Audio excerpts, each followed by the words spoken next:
In Capital News tonight, the bodies of 6 out of 12 people killed in Korogwe Road accident laid to rest in Rombo district.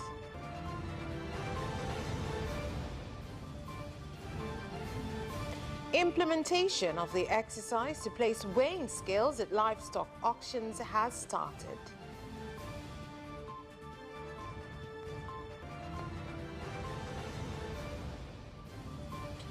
And in sports, the management responds to complaints on filth found at Benjamin Mkapa Stadium.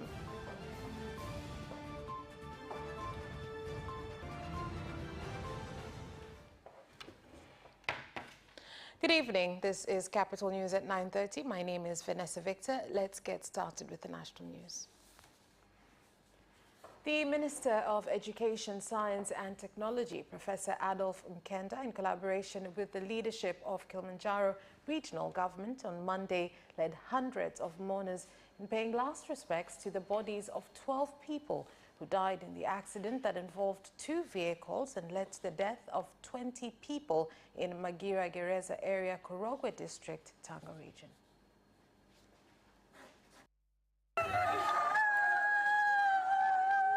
Asante ndugu viongozi.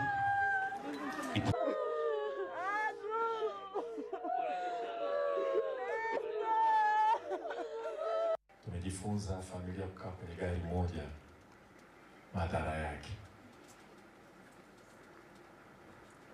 Tutawanyike wakati wa kufanya shughuli kama hii, wengine wasafiri tofauti. Makovu yaliyoachwa kwa watakaobaki nyuma hapa ni makubwa mno. Kwa hiyo tuchukue kama somo.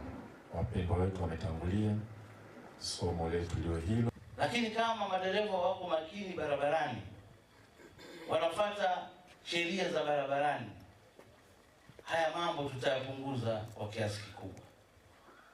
Kwa ndugu zangu, tunaomba kama jeshi la Tanzania litusaidie sana kwa barabara hizi, kwa sababu hili ni tukio ambalo sisi tumelipokea kwa majonzi sana. And the government has started to place weighing scales at livestock auctions in the country, with the Minister of Livestock and Fisheries, Mashimba Ndaki, strongly rebuking abattoirs being turned into livestock auctions, especially in Dar es Salaam.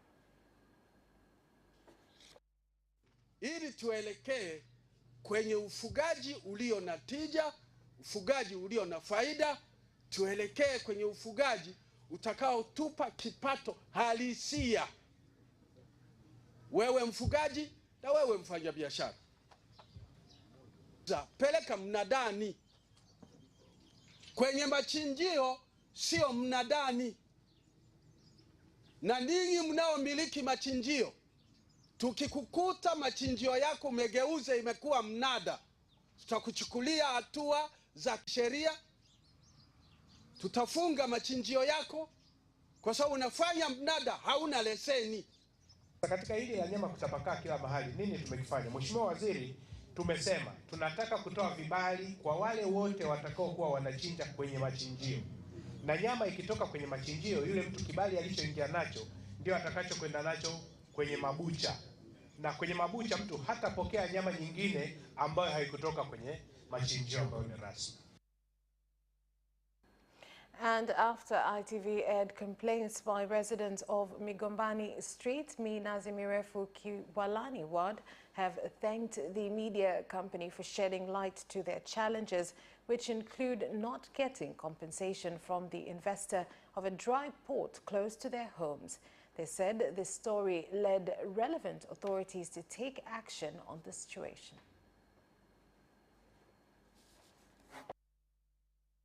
Mimi kwangu nimelipokea vizuri na nishukuru sana kituo cha ITV na EATV kwa msaada mkubwa ambao walitupatia, kwa sababu mwanzo tulikuwa hatuna mahali pa kupazia sauti, lakini tunashukuru kupitia vituo hivi vimetusaidia, tumepaza sauti yetu, Watanzania wenzetu wamesikia, viongozi wamesikia. Na nimejisikia furaha ITV walivyorusha ile habari saa 2 na wananchi mbalimbali ambao walituzunguka na nje ya mkoa walitusapoti.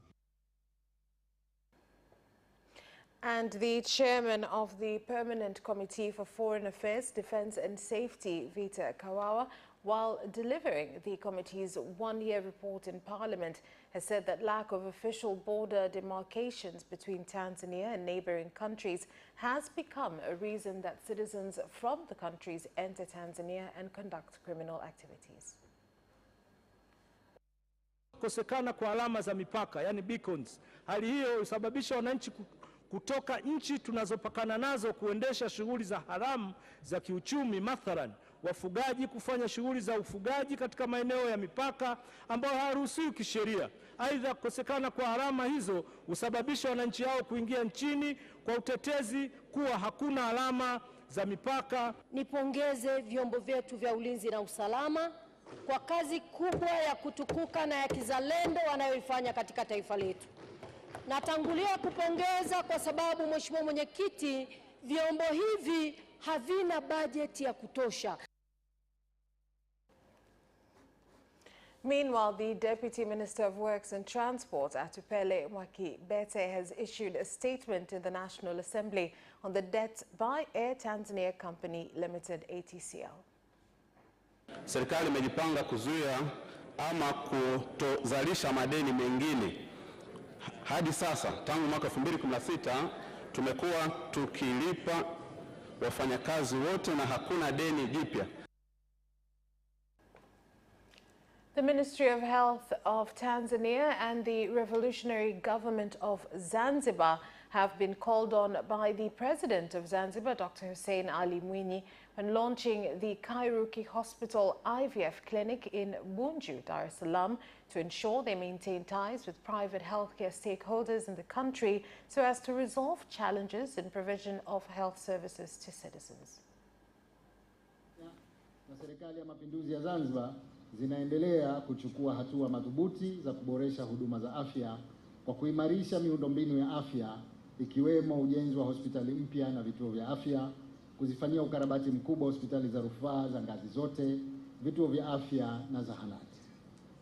Kadhalika, serikali zote mbili zimedhamiria kuendelea kuimarisha ubora wa huduma za afya zinazotolewa kwa kuwezesha upatikanaji wa wataalamu wa kada mbalimbali na vifaa tiba. Hatujui ukubwa wa tatizo la ugumba nchini Tanzania.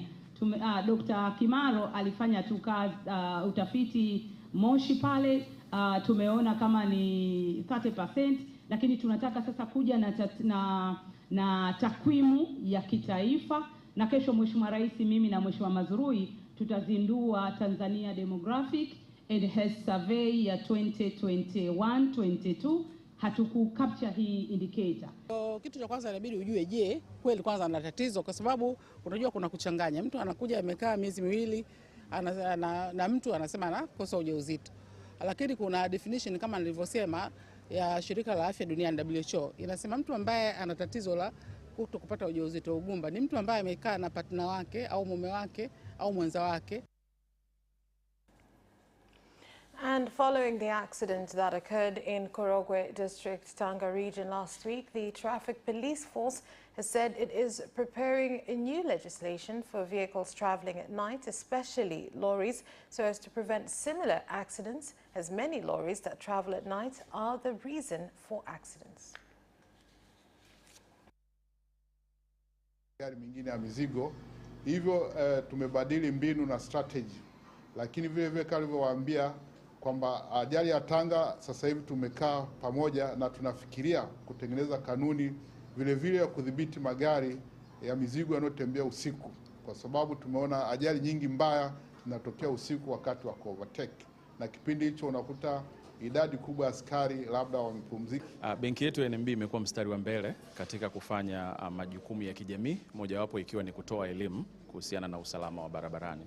Kwa hiyo swala hili kwetu sisi ni la muhimu sana, kwa sababu linakwenda kufikisha ujumbe kwa wananchi juu ya matumizi bora ya barabara na ni namna gani tunaweza kujiepusha na ajali za hapa na pale. Residents of Lake Rukwa Valley in Sumbawanga District, Rukwa region, during a public meeting complained on frequent power cuts, water challenges and lack of healthcare services. to the Regional Commissioner, Queen Sendinga, and urged her to intervene as the situation has caused them to fail to engage in economic activities. Na hii imeshakuwa ni kama ada, kama tabia. Umeme unawaka, muda fulani unakata. Watu sasa hivi mashine za kusaga na kukoboa wanategemea umeme. Mashine za mafuta walishaziweka pembeni. Tunaomba kituo cha afya kifanye kazi. Wakati mwingine ukipata mgonjwa, kwa sababu iliyopo hapa Ilemba ni zahanati, unaenda dokta hayupo, lakini kama kile kituo cha afya kitaanza kufanya kazi masaa 24, maana yake watakuwepo wahudumu wengi, watapangiana zamu. Hawa wananchi wanaonekana hapa wote hawa ni wa kisasa. Hapa pana umeme, wana simu zao nzuri za mikononi, lakini viongozi wao wana uwezo wa kuwapa taarifa kwamba kesho saa 2 asubuhi hakutokuwa na umeme. Watu wajiandae kisaikolojia. And experts from the government of South Korea through Seoul University in collaboration with Arusha Technical College have designed and created motorcycles that do not use fuel in order to enable Tanzanians to reduce carbon emissions affecting the environment as well as costs for low-income citizens. We can empower the student and faculty of ATC, as well as we can try to generate and also large number of this electric mobility around Arusha region. Kaimu mkuu wa chuo cha ufundi Arusha ATC Baraka Kichonge. Mradi huu pia umetusaidia kutuongezea ujuzi kwa walimu wetu ambao sasa wanasoma katika nchi ya Korea. Lakini kupitia mradi huu tumeweza kuanzisha program za mechatronics and material engineering katika level ya shahada, na sasa hivi tuko mwaka wa 2. Wanafunzi wetu wameonyesha ujuzi na umahiri katika field. And that's all for the national news. International news is next.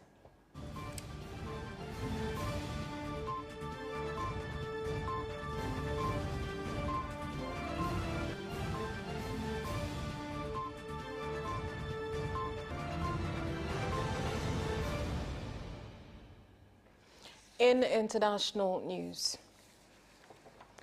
a 7.5 magnitude earthquake has occurred in southeast Turkey, also causing damage in northern Syria. In the incident, at least over 1,121 deaths were reported in Turkey, while 783 people reported in Syria. Dozens of countries have pledged to provide support in search and rescue operations. And in Uganda, the Uganda People's Defense Force, UPDF, and other security organs today commemorated 42 years since its establishment at celebrations held at Kacheka Stadium in Mbarara. At the celebrations, President Yoweri Museveni and his younger brother, General Salim Saleh, were awarded with the Order of Katonga, the highest military decoration of the Ugandan honor system, for their role in creating UPDF. On this same day, 5 years ago, 27 of us left in a lorry from my house, the house in which I was staying in Makindye, and went to attack Kabamba. We had directed the target carefully, and we knew what was going on inside the barracks. We managed to deceive one businessman into giving us his lorry, which could accommodate us, as well as cover us from public view, because we left in the evening around 6 o'clock. That lorry was obtained by deception by one of us by the name of Lutaya.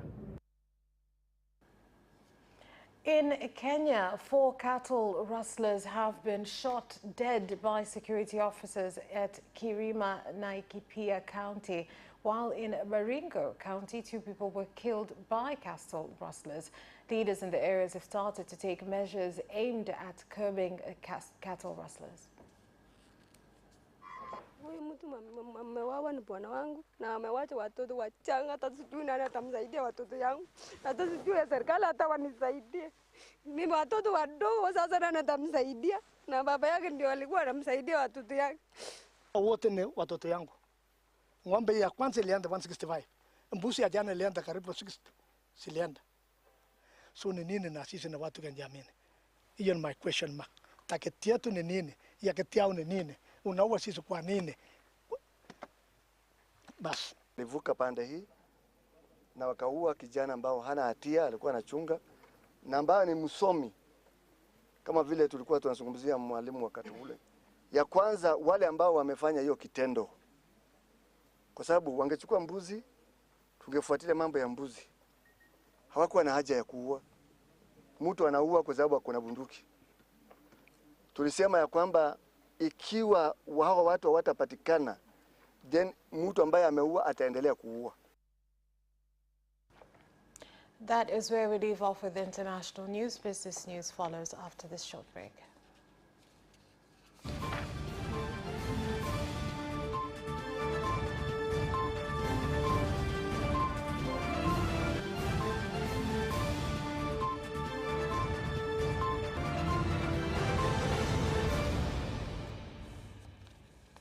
In business news,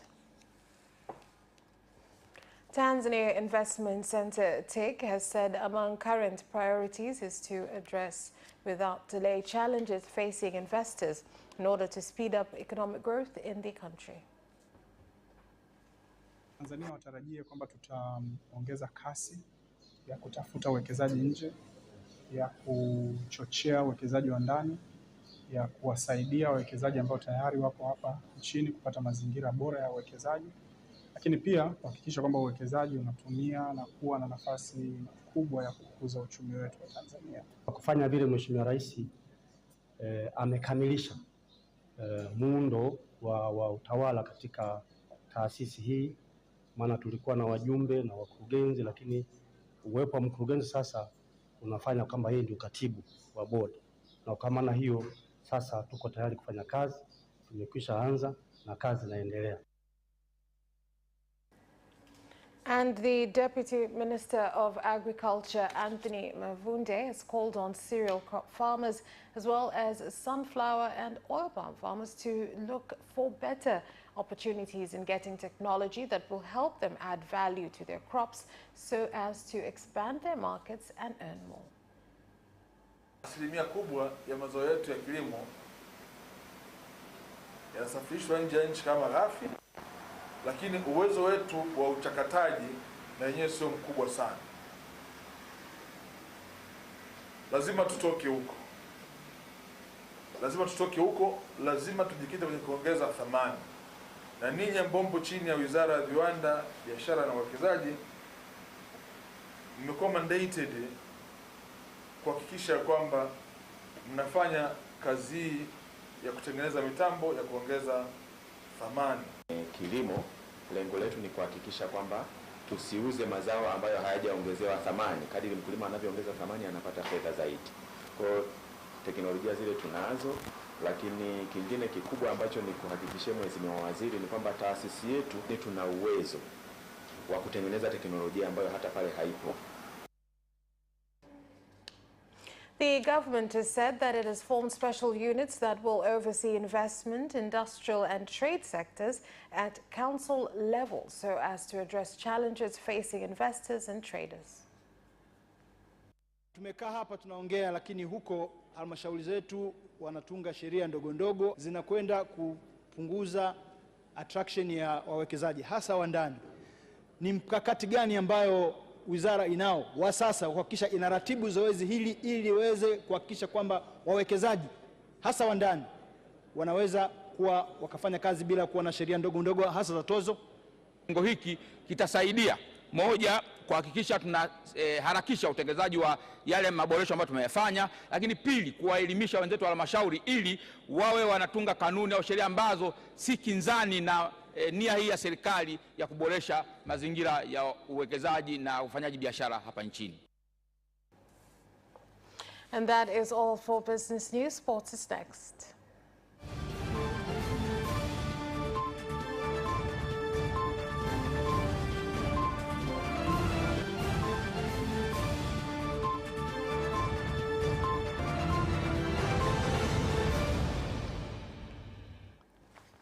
In sports news, the Benjamin Mkapa Stadium management has responded following complaints and videos on filth found in some parts of the stadium.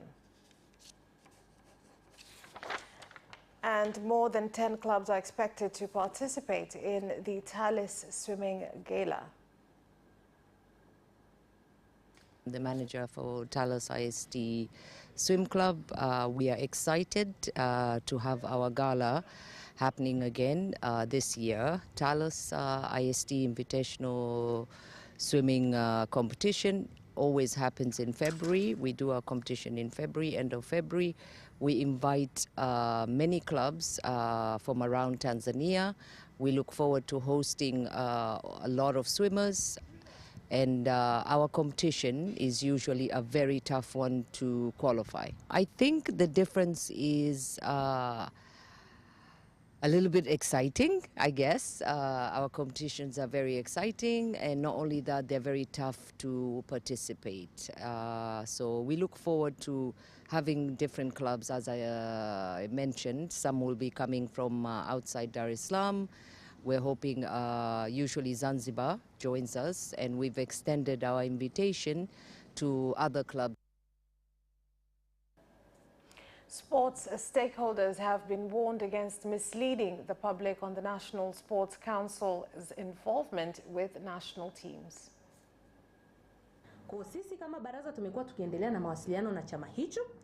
We've been in communication with their association, and they know the process of what requirements are needed for national teams' participation in different sports. So, the Council is calling on all stakeholders to stop misleading the public. Bulls youth team has proceeded with training at the GSM ground in Mikocheni, Dar es Salaam, as they prepare for the Dar Youth Cup. We are training really hard, and we don't, no funny business. We're being very serious, and we are trying to give the same feeling as we will have once the tournament starts.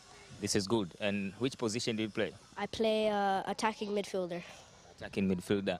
How many attacking midfielders in Bulls Academy are very competitive as you are? I think there was like 2 or 3 of us. And that sports item ends our news bulletin for tonight. On behalf of everyone who worked to bring you this bulletin, my name is Vanessa Victor. Thank you for watching, and good night.